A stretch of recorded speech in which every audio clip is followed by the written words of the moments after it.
Terrific Insights, English Tagalog, Part 12. Be meticulous of the circumstances. Maging maingat sa mga pangyayari.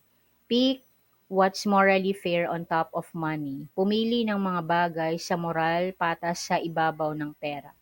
Idolize the upright living soul. Iniidolo ang matuwid na buhay na kaluluwa. Endearment is amazing, bestowed to the equitable person. Ang pagmamahal ay kamangha-manghang ipinagkakaloob sa pantay na tao. Be convinced by your dreams. Maniwala ka sa pamamagitan ng iyong pangarap. Right-minded always triumph in. Tama ang pag-iisip, laging nagtatagumpay. Bad deeds, consequence, shame face. Good deeds build a good reputation. Masamang gawa ang kahinatnan, nahihiya ang muka. Ang mabuting gawa ay nagtatayo ng mabuting reputasyon. Thanks for listening. Have a terrific day.